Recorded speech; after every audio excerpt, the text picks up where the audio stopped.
మీరు కొన్ని సలహాలు ఇచ్చారు, సూచనలు ఇచ్చారు.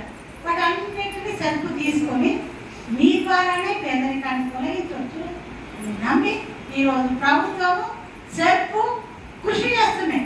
సంఘాలు సమాఖ్యలుగా ఏ రకంగా మనం మహిళలని పైకి అన్ని రంగాలలో పైకి తీసుకురావాలంటే ఎన్ని అవకాశాలు ఉన్నాయో అన్ని అవకాశాలు మహిళలకు కల్పించాలి.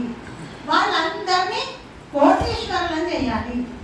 కోటీశ్వరులు అంటే మన ఊరికే పొదుపు చేసుకొని అప్పులు తీసుకుంటే కోటీశ్వరులు కాదు కదా, కోటీశ్వరులను చేయాలి.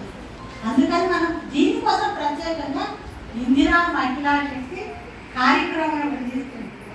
అంటే ఏంటి, ఫస్ట్ నియమం ఏంటి, అసలు సంఘాలలో బయట పేదలైన వాళ్ళు ఎవ్వరు ఉండవు, అందరూ సంఘాలలోనే ఉంటారు. చిన్న సంఘాల్లో ప్రతి పేద మహిళ తప్పనిసరి విధిగా ఉండాలి. ఉండేలాగా మన గ్రామ సంఘాలు మన సమాఖ్యలు కృషి చేయాలి.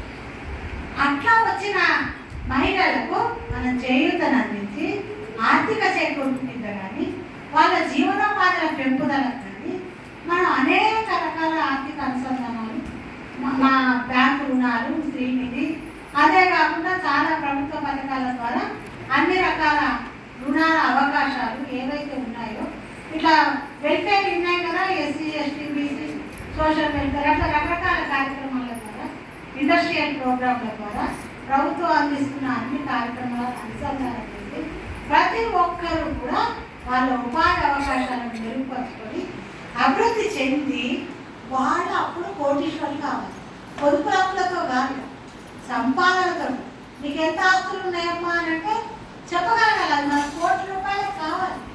అట్లా అవుతే మనం ఈ స్థాయిలో ఉన్నాం, ఆ స్థాయిలో ఉండడం కాదు, ఇంకా పై స్థాయిలో ఇవాళ కోటి సంపాదిస్తే ఇంకొంచెం పెద్ద పరిశ్రమ పెట్టుకొని ఇంకా కొంతమందికి ఉపాధి, ఇంకొంతమందికి ఉపాధి ఉద్యోగ అవకాశాలు మనం బాగుపడ్డాం కాదు, ఇంకొకరు కూడా ఉపాధి. అట్లా మన సమాఖ్యలు కృషి చేయాలి. మన సమాఖ్యలు కూడా జీవన అదే ఆదాయ కార్యక్రమాలను చేపట్టి చాలా కార్యక్రమాలు అన్నిటికి కూడా మహిళా సమాఖ్యలు చేయితలిచి ముందుకు తీసుకెళ్తాయి కదా. మన ఆర్టీసీ బస్సులు, ఆర్టీసీలకి మనం ఇచ్చాము, అద్దెకి ఇచ్చాము బస్సులను కదా. అదే రకంగా ఇప్పుడు స్కూళ్ళకి యూనిఫామ్లు కుట్టించిస్తున్నాం. ఇంకేదో కొత్త కార్యక్రమాన్ని కూడా ప్రభుత్వం అనౌన్స్ చేసింది.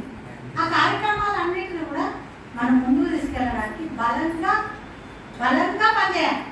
బలంగా పనిచేయాలంటే లోతుగా మనం అన్ని కూడా పరిశీలించి మన దగ్గర జాగ్రత్తగా ఉండాలి. ఏ పని చేయాలన్నా క్షణాల్లో చేస్తాం. ఎందుకంటే ప్రభుత్వ ఆలోచన, ప్రభుత్వ కళ, సెల్ఫ్ యొక్క ఆశయం, గ్రామ సమాఖ్యల కళ, సభ్యుల యొక్క నమ్మకం, వాళ్ళ యొక్క అభివృద్ధి కళ అన్నింటినీ నిజం చేయాలి. దాని ద్వారా మనం ఇప్పుడు ప్రపంచానికి ఆదర్శం.